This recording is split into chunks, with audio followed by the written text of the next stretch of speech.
Para la libertad sangro, lucho, pervivo y tengo ciencia del fin del mundo.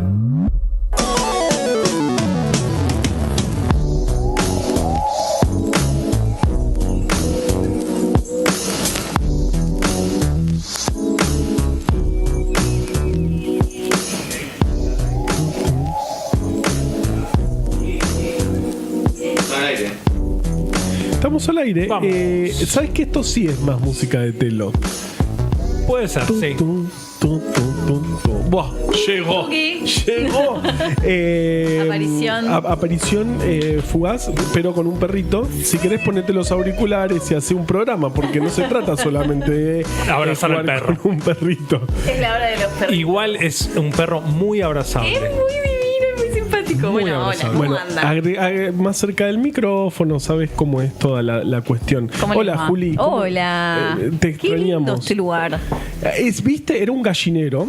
Literalmente un gallinero. Literalmente, sí. Sí, si los escucharas, lo sabrías. Pero bueno, no me voy a hacer una escena. Lo dijimos muchas veces, pero... No la vas a hacer, pero la estás haciendo, la verdad. Sí. Era el gallinero de mi bisabuela. Ajá. Mi bisabuelo era repartidor de pan. El otro día... O sea, ¿cuántas generaciones hace? Y al menos 4 generaciones acá, sí. En esta, porque esta después fue la casa de mi bisabuela. Ajá. Se fue reformando. La casa más del fondo es la primera, que era también de la familia. El otro día mi viejo encontró un cuadernito, o sea, su abuelo, que él no llegó a conocer, repartía pan. Y encontró un cuadernito con el reparto de pan de 1922. Muy bueno. 102 años un cuadernito. Yo puedo estar horas mirando ese cuadernito. ¿Pero ahí está acá? No, está en Pilar. Así que la próxima lo vamos a... Bueno, no sé, podemos hacer una columna sobre el reparto de pan. Hablamos sobre pan. Sí. Y bueno, fue acá funcionaba un gallinero, después fue un patio de la casa de mi abuela. Yo vivía acá un tiempo con mis viejos de chiquito, acá estaba la Pelo Pincho. Ajá. En una época había una parra que daba muchas uvas, de las chinche. Buenas uvas, la uva chinche. Sí, desconozco absolutamente. Ay, por favor, no importa. Por favor. Dulce y chiquitita, muy dulce, muy dulce. Cáscara bastante. Yo voy a seguir con esto. Del otro lado, Martín Tomás me está amenazando. A mí me está amenazando. Sí. A mí es que hace mucho que no estaba en su rol de coordinador de aire, del otro lado. desesperado. Coordinador de aire desesperado.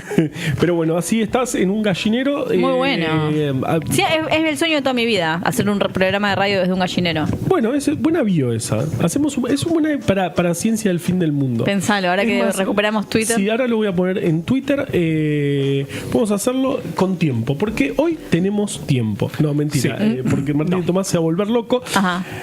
Así que estamos en condiciones. Esta es la columna de un velorio, de una batalla, del horror. Saluden al Estado que se va. Saluden al Estado que se va. Saluden al Estado que se va, que hace mucho que no lo hacíamos. Sí, claro. Pero bueno, pasaron cosas recientemente y... No pasó casi nada. De hecho, iba a ser otra columna. O sea, yo tenía pensado hablar de otra cosa y de reírnos, pero no hay chance. No hay chance. No está bien. Vieron que nosotros hablamos mucho sobre direccionar las investigaciones en ciencia y tecnología. Muy interesante. ¿Para qué hacemos ciencia? ¿Para quién y para qué? Exactamente. Claro, es como nuestro lema. Es nuestro leitmotiv. Exactamente. Pero bueno, sabemos muy bien que hay mucha gente en la ciencia a la que esto no le gusta nada. ¿No? De hecho, en parte esto viene también como herencia del creador de la ciencia en nuestro país, Bernardo Hussey, creador, entre todas las comillas, por favor, porque quienes escuchan esto en Spotify. Tenemos columnas de todo, de cosas que todavía no pasaron, tenemos columnas. Claro, tal cual. En el pensamiento de esta gente, la ciencia tiene que ser completamente independiente del poder de turno. Nadie le puede decir nada a la ciencia. La ciencia tiene todo lo suficiente para autorregularse, autoevaluarse, elegir los problemas que van a abordar. Digamos, la ciencia tiene que autorregula. ser autodeterminada y se autorregula. Qué pesada la ciencia. Hablamos mucho también de Rolando García, pero vale traer a cuento un comentario de él en la última nota que dio en el diario La Nación a Nora Barr, que ahora se cruzó de vereda. Y bueno, viste como... Siempre fue una infiltrada en la Siempre fue una infiltrada. Siempre fue... Sí. Y duró un montón.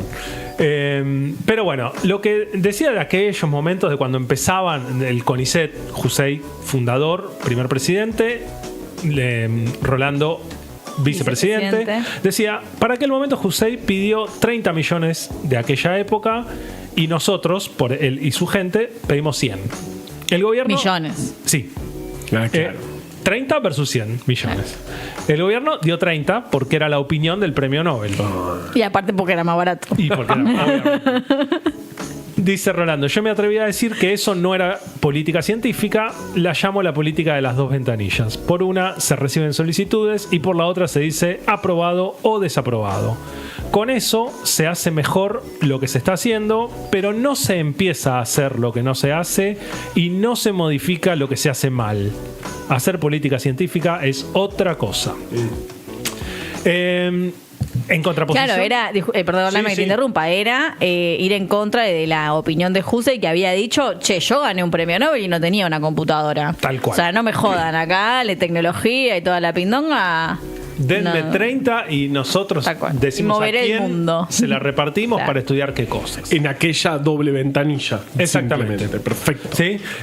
También sabemos muy bien que por muchas historias, el licenquismo, por ejemplo, allá lejos y hace tiempo, pero que está en columna en Spotify, está también como capítulo de un libro, de cierto libro, que en los países comunistas no existía esto, ¿no? En los países comunistas se le decía a la gente de ciencia, vos andá a trabajar en tal cosa, ¿sí? Porque la patria lo necesita. Bueno, a toda la gente.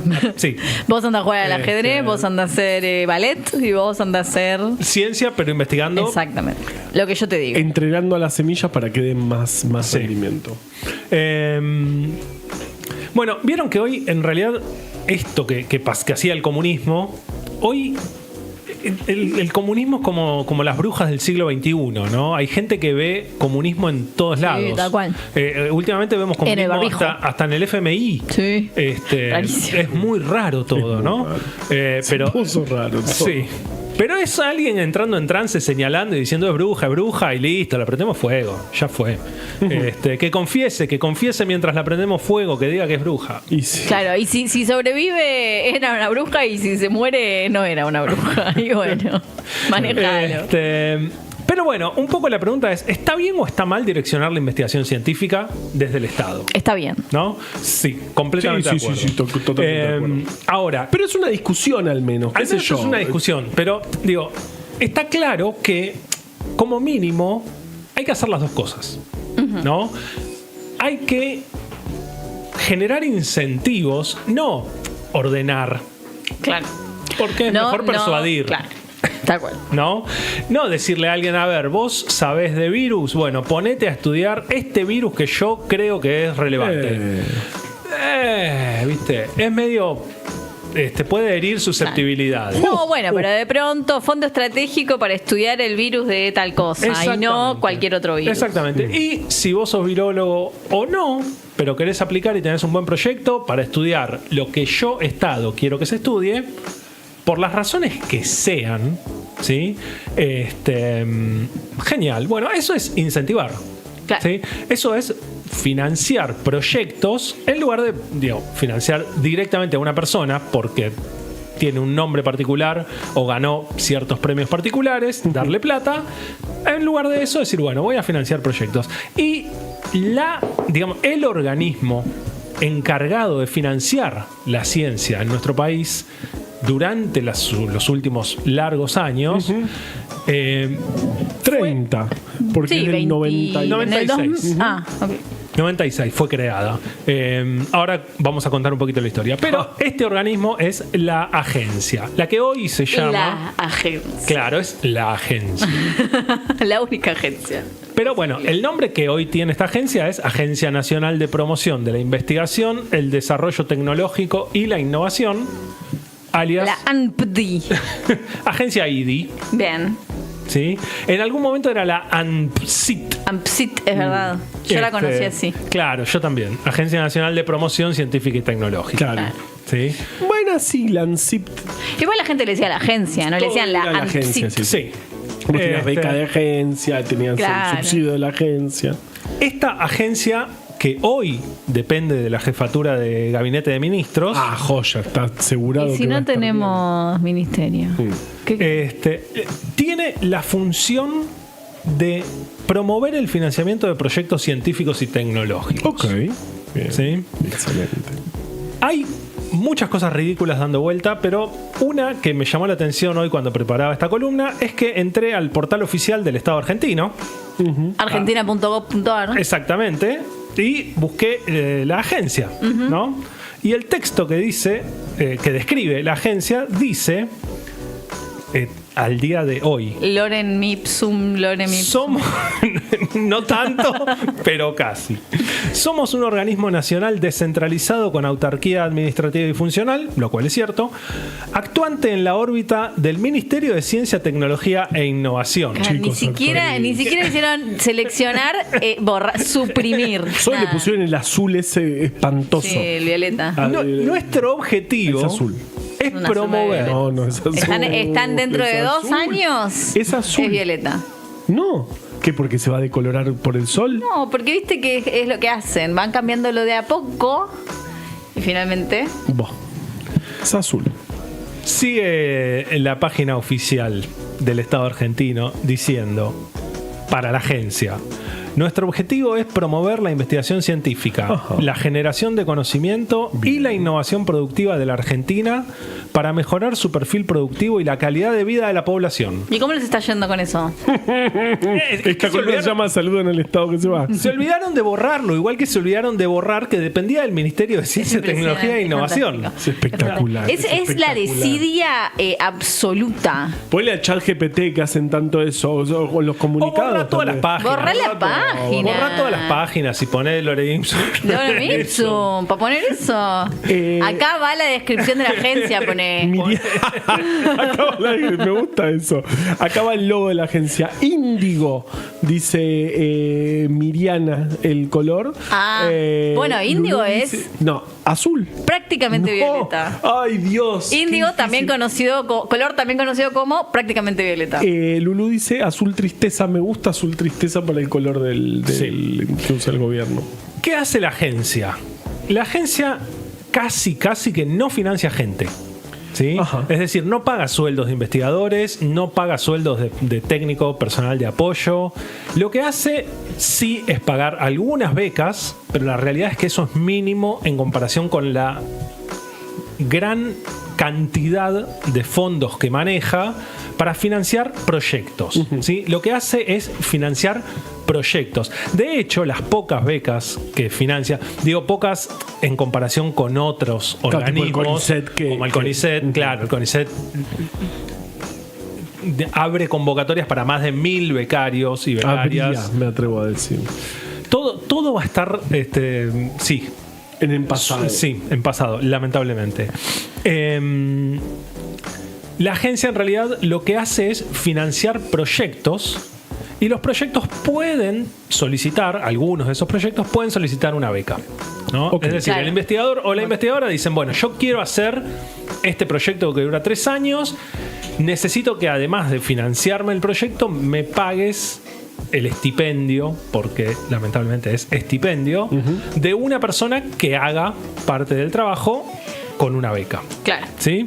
Entonces, a diferencia del CONICET, a diferencia de las universidades, que las becas las otorgan a un candidato o a una persona en particular, la agencia otorga una beca abierta a un proyecto. Y después es el investigador o la investigadora responsable de ese proyecto el que dice, bueno, yo elijo a Pirulito, fulanito, menganito, por las razones que tenga ganas. ¿Sí? O sea, el CONICET financiaría el recurso humano y la agencia financiaría el proyecto. Exacto, porque el CONICET, de hecho, más del 90% de los fondos del CONICET se gastan en salarios del personal. ¿Sí? Es decir, el CONICET no tiene plata para financiar proyectos. Claro. Lo hace. Financia proyectos, pero es muy poco. Sí. ¿Sí? Lo mismo en las universidades. la gran fuente de financiamiento de proyectos, y cuando hablo de financiar proyectos hablo de comprar reactivos, pagar una compu o reactivos para el laboratorio, una silla, libros, comprar libros, suscripciones a revistas, internacionales, todos los insumos y todas las cosas que una persona necesita para realizar su investigación en el área que sea. Claro, independientemente de su sueldo, digamos. ¿Sí? Independientemente de su sueldo. Y de hecho tampoco es que de los proyectos uno puede sacar un sobresueldo. No, claro, ¿no? Está prohibido. Para nada. De hecho está prohibido en las bases. Totalmente. Sí, totalmente. ¿De dónde viene la plata que maneja o manejaba la agencia? En realidad la agencia tiene fondos de distintos lugares. ¿Sí? Del Tesoro Nacional, muchos préstamos del Banco Interamericano de Desarrollo, ¿sí? Que es un banco que da préstamos muy blandos. O sea, los préstamos del BID son justamente para eso. O sea, es un banco de desarrollo, ¿no? El objetivo del banco es, claro, desarrollar países, digamos, en el mejor de los casos, ¿no? Entonces, ¿cómo hago? Y te ayudo, te doy una guita que me la vas a devolver dentro de bastante tiempo, con bastante poco interés, comparado con otro tipo de créditos. Por ejemplo, los del FMI. Claro. ¿No? Que esos son te voy a quemar. Claro, y te voy a venir a auditar cómo manejas tu país. Esto es un crédito más blando, obviamente de una guita completamente distinta. Bueno, también van préstamos del Banco Internacional de Reconstrucción y Fomento. Recupero de BIRF. Y distintos convenios de cooperación con organismos o instituciones nacionales o internacionales. ¿Sí? A la agencia le entra plata de todos estos lugares. ¿Sí? Los préstamos del BID son una fuente muy importante. Un pequeño comentario de un problema muy grande que tuvo la agencia y que tiene. O que tuvo, porque lo tenía cuando hacía esto de recibir dinero y financiar proyectos. La doble ventanilla. Claro, ahora como no está haciendo eso, ya no parecería ser un problema. El problema era que... Bueno, solucionar un problema lo ¿Viste que teníamos un programa de buenas noticias? Qué lindo que es dar buenas noticias. El problema es que los proyectos se financian en pesos y los préstamos internacionales y muchos de los convenios internacionales se suscriben en dólares, ¿sí?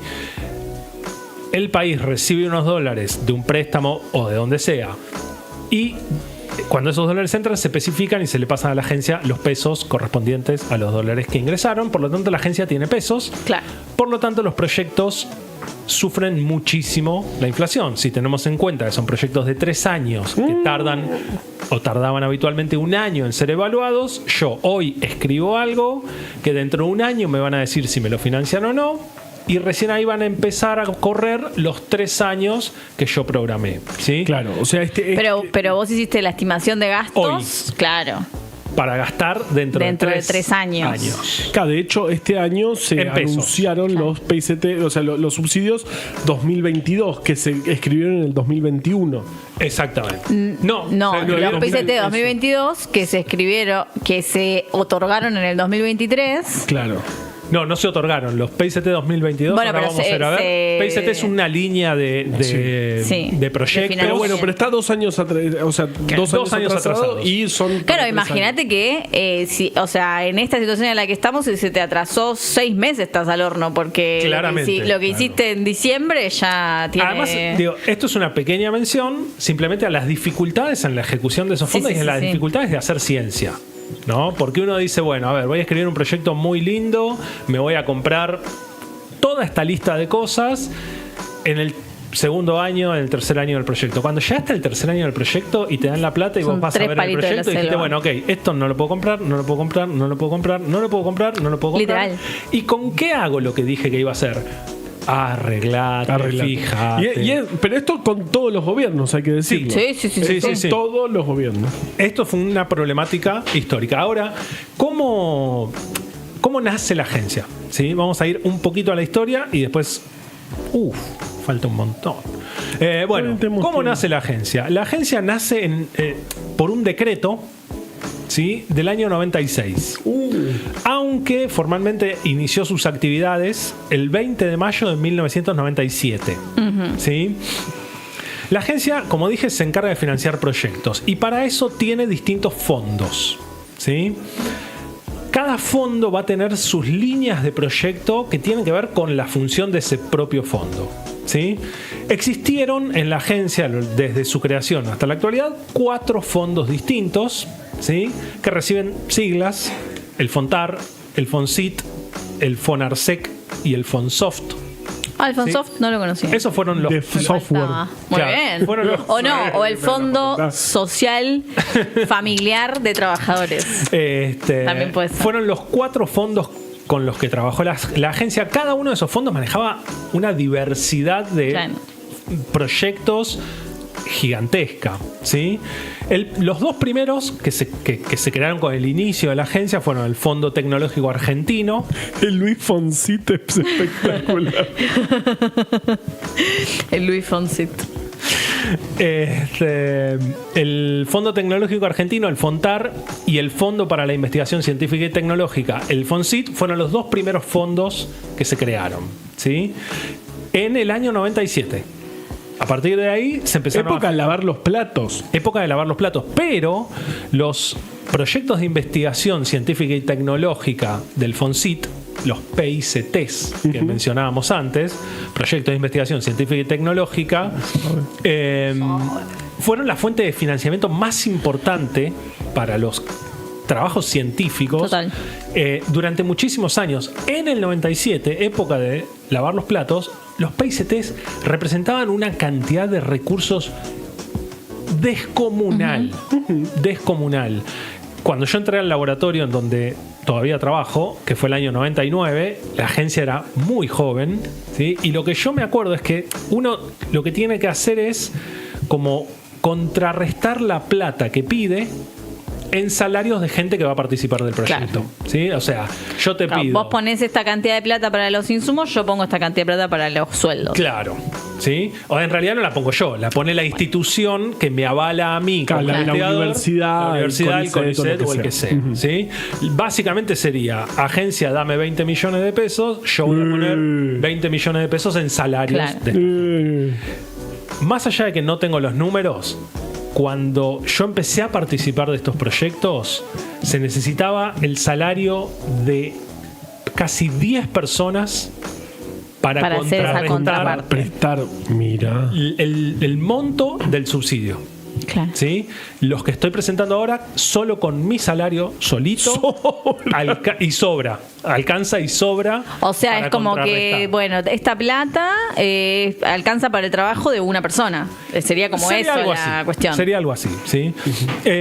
Bueno, en el 2004, ¿sí? Se aprueba una ley para la promoción de la industria del software. El FONSOFT. Y ahí se establece el FONSOFT. El Fondo Social Familiar de Trabajadores. Que otro día tendríamos que hacer una columna sobre esta ley y sobre el desarrollo del software, porque en realidad fue un caso de éxito muy importante. ¿Sí? El desarrollo, digo, más allá de que odiemos a Galperín, ¿no? Más allá de eso, el desarrollo del software en nuestro país fue realmente un caso de éxito. Sí, total. ¿Sí? Y tuvimos una ley sancionada en el 2004 y tuvimos este fondo, ¿sí? Fondo Fiduciario de Promoción de la Industria del Software, FONSOFT, para bancar proyectos que estaban iniciando. ¿Sí? Que como siempre, cuando un proyecto está iniciando, sobre todo un proyecto tecnológico, es en la etapa de mayor riesgo. Total. Sí. Es donde nadie se quiere meter, ninguna empresa privada se quiere meter, porque es cuando más pueden perder. Después de que las empresas pasan el llamado Valle de la Muerte, ahí es todo lindo y unicornios y qué sé yo. En fin. Pero hay que pasar el Valle de la Muerte y no lo pasa prácticamente. ¿Y quién está ahí para empujar a las empresas? El sector privado. El sector privado, por supuesto. Los grandes inversores privados internacionales. No, mi querida. Bueno, en el 2007 se crea el Ministerio de Ciencia, Tecnología e Innovación Productiva. Qué bien, para quedarse. Dijeron, va a ser muy difícil. El ministro de entonces dijo, va a ser muy difícil que saquen el ministerio. Se cambió el gobierno. Toque. Macri a los 10 minutos lo hizo y ahora ni hablar. No, bueno, de hecho, ese ministro, antes de ser ministro, había sido presidente de la agencia. Sí. ¿sí? Y de hecho era un capital muy importante para poder llegar a ser ministro. Haber gestionado la agencia era un gran capital político, ¿no? Porque es una gestión, una capacidad de gestión muy importante, ¿sí? Bueno, en el 2009, ya bajo la órbita del ministerio, la agencia, se crea el último fondo, que es el Fondo Argentino Sectorial, ¿sí? Que quizás se merecería también otro capítulo aparte. El FONARSEC tiene el objetivo, o tenía el objetivo, de formar consorcios público-privados para mejorar la competitividad de sectores prioritarios. Claro. ¿Sí? Entre los que aparecen, por ejemplo, la biotecnología, la nanotecnología, las TICs, energía, salud, agroindustria, desarrollo social, medio ambiente y cambio climático. Es divino, fantástico, maravilloso, espectacular. No, ¿por qué no lo Claro, vacunas de COVID, desarrollos tecnológicos importantísimos, estratégicos. Totalmente. De todo eso y sobre todo esto de articular lo público con lo privado, se encargaba el Fondo Argentino Sectorial, ¿sí? Uno de los 4 fondos de la agencia. Me da mucha depresión cuando decís se encarga y después aclarás, se encargaba, tiene o tenía. No, pero existe la agencia todavía. Sí, existe. Sí, como tiene que está dentro de la órbita del Ministerio de Ciencia, que no existe, por lo tanto, no existe. No, lo peor es que la página dice, arriba de todo, en el primer párrafo dice depende de la jefatura de gabinete. Y abajo después dice toda una chorrera de cosas que, bueno, ya era muy largo, les digo, Estoy re loco. Sí, está bien. Bueno, yo los entiendo también. En 2022 la agencia cumplió 25 años y para ese momento había financiado más de 80.000 proyectos, ¿sí? Lo que dicen los datos es más de 80.000 proyectos evaluados y más de 40.000 financiados, ¿sí? Para ese momento decía la agencia, apoyamos a 25.000 investigadores e investigadoras. Como para tener una noción de referencia, el CONICET en 2023 contaba con 12.176 investigadores en la planta, ¿sí? Es decir, que financiaron dos CONICETs. Claro. ¿Sí? ¿Por qué esto? Porque no solo se financia el CONICET. De nuevo, la ciencia está en el CONICET, en las universidades, en el INTA, en el INTI, en la CONEA, en la CONAE, en el Servicio Meteorológico Nacional, etcétera, etcétera, etcétera. ¿Sí? Claro. Bueno, la agencia, para los 25 años de su creación, había financiado a 25.000 investigadoras e investigadoras, a 200 empresas de base tecnológica. Claro. ¿Sí? Gran tema. ¿Qué es una empresa base tecnológica? Básicamente una empresa que nace a partir de conocimiento científico-tecnológico, ¿sí? El CONICET tiene más de 50 empresas creadas por sus investigadores. Claro. ¿Sí? Una EBT, dice Martín y Tomás en el chat. ¿Qué? Una EBT, empresa de base tecnológica. Porque yo pregunté qué es una empresa de base tecnológica. Es interesante que no es un sistema para vender cosas que después le ponemos un software atrás. Claro, Una empresa de base tecnológica es algo que nace a partir del conocimiento. Y que nace a partir de muchos años de trabajo financiados por el mismo Estado, por el CONICET, por las agencias, por toda la cuestión. Exactamente. Y que además genera productos o servicios de alto valor. Claro, una empresa de base tecnológica genera productos o servicios de alto valor, emplea gente de alta capacitación y por lo tanto levanta toda el desarrollo nacional, ¿sí? Algo muy interesante es que además decía la agencia en 2022, cuando se cumplieron 25 años de su creación, que 6.000 pymes y cooperativas aumentaron sus capacidades productivas con el apoyo de la agencia. Eso es verdad. ¿Sí? 6.000. O sea, es un montón, no es solamente un ecosistema cerrado de empresas que surgen del CONICET y se quedan ahí o se emancipan del CONICET. Es también una relación con el sector privado más nacional, las pymes, las y además, empresas. De nuevo, no es solamente, bueno, voy a fabricar, no sé, un medicamento nuevo para una enfermedad que no tiene cura y voy a vender la ampollita a 3 millones de dólares porque puedo y porque es el único medicamento. No se trata solo de eso también, ¿no? Pero no se trata solo de eso, se trata también de, no sé, hay una pyme que produce algo y tiene un desecho particular que no saben qué hacer con ese desecho, ¿no? Claro. Bueno, una gestión de desecho. ¿Cómo hago? Si la pyme se acercaba a la agencia, podía decir, che, mira, tengo un desecho, tengo ese problema, plástico, claro, lo que sea, ¿sí? Y no sé qué hacer con esto. Me genera mucho volumen, contamina, lo que sea, ¿sí? La agencia dice, bueno, pará, yo hago una convocatoria para ver si aparece algún científico que sepa qué hacer con los plásticos. Listo, financia los desarrollos necesarios para montar una solución efectiva a ese problema particular. Claro. ¿Sí? Que no es sentarte en una silla y decir, yo quiero investigar el caracol amarillo de la Antártida, como nos decía una alumna en UNAUR, ¿te acordás? En la querida UNAUR. Viejos tiempos. Igualmente, eso también lo hace la agencia. También lo hace la agencia, ¿sí? Claro. De ahí lo virtuoso, digo, es posible hacer las dos cosas. Sí, total. ¿No?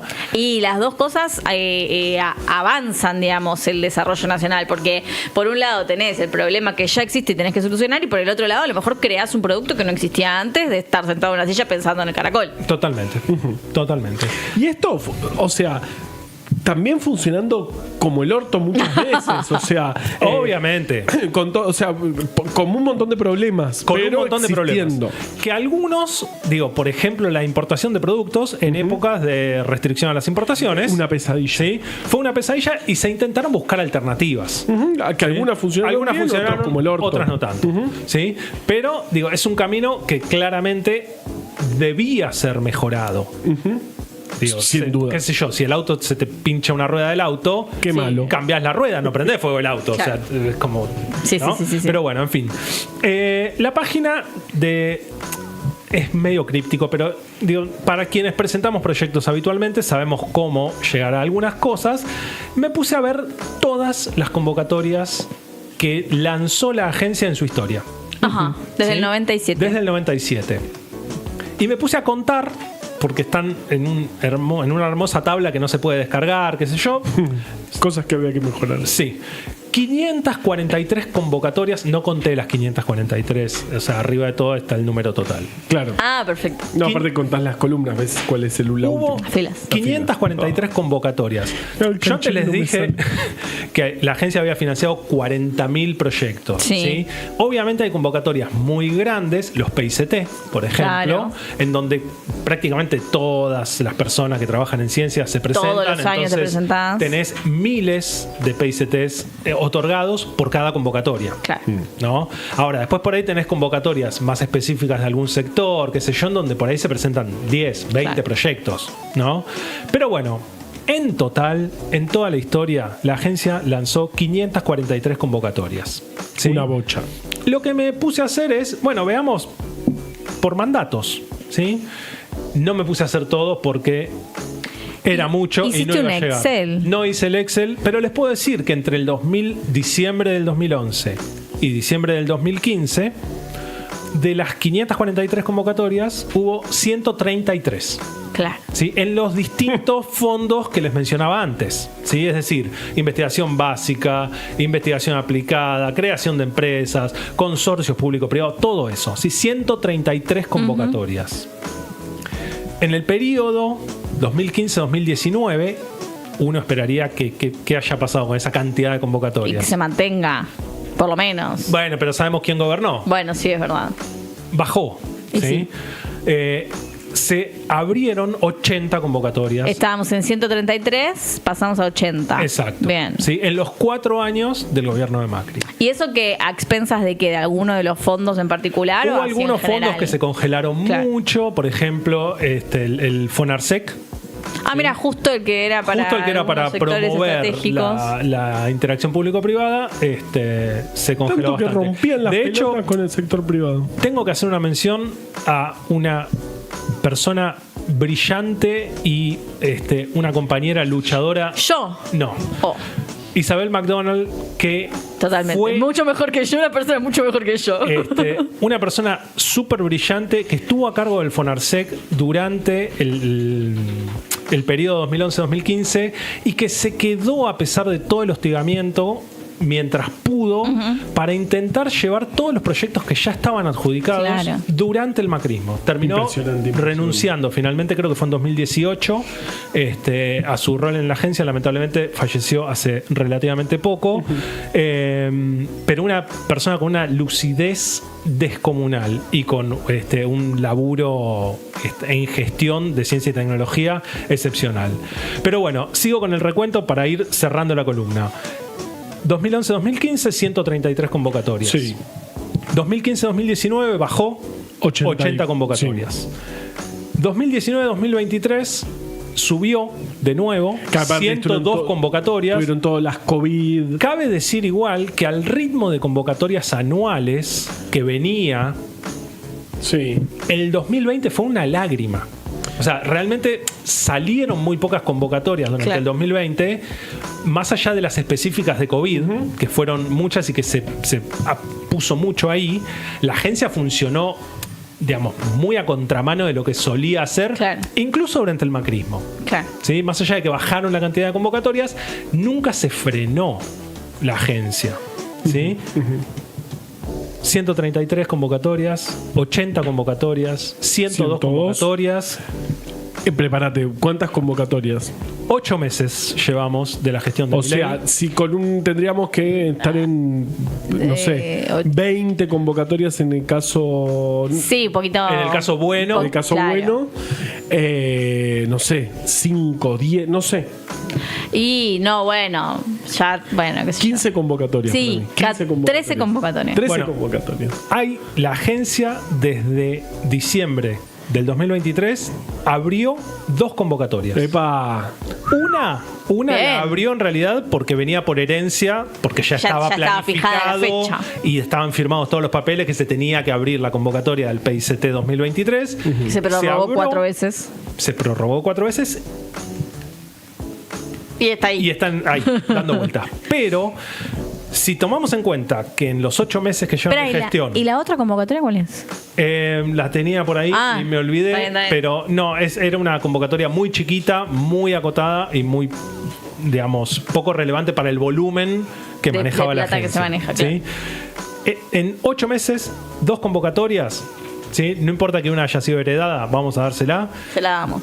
12 convocatorias da la proyección para el gobierno de Milei. ¿Para todo el gobierno? Para todo el gobierno, 12 convocatorias.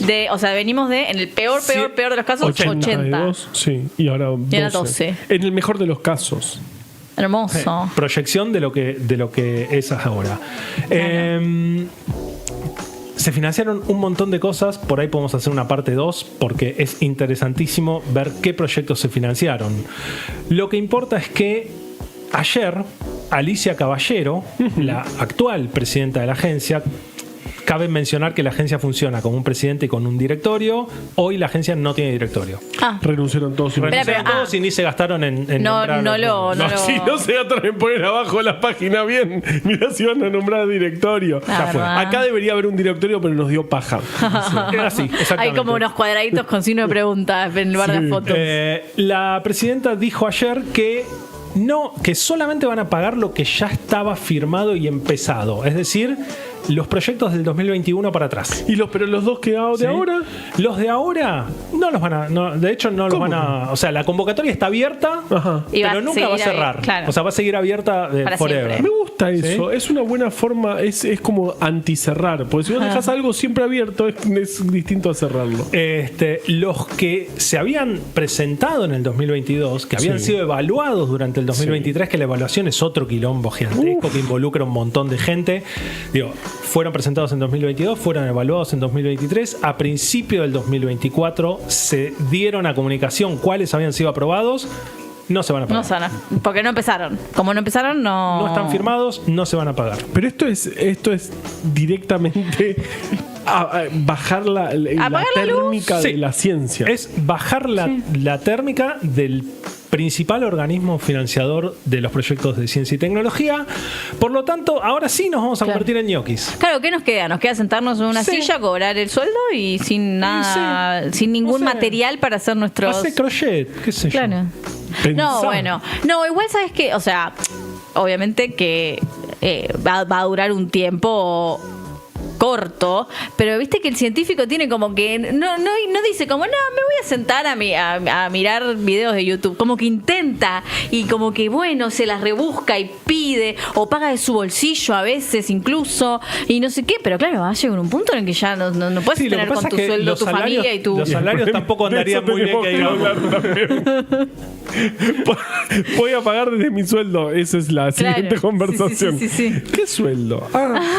Bueno. Así que bueno, esto es saluden al Estado que se fue. Hermoso, Que claro, se fue ya la está, ya se está yendo. Chau, saluden a la agencia. A ver si la encuentran. Sí, Manden díganle saludos. que la extrañamos. Sí. Y que le perdonamos eso. Todas las veces que hemos puteado a la agencia. Claro, que se colgaba la página del PICT, que no podías cargar el coso. Todas las cosas que había que mejorar y no destruirlo. Como dice Dani, si se te pincha la goma del auto, no lo prendas fuego, boludo. Cambiale la goma. Dios mío. Bueno, nos vamos a ir porque estamos tardísimo. Horrible. Nos siguen pegando abajo. Ay, sí, que vamos. La verdad que sí.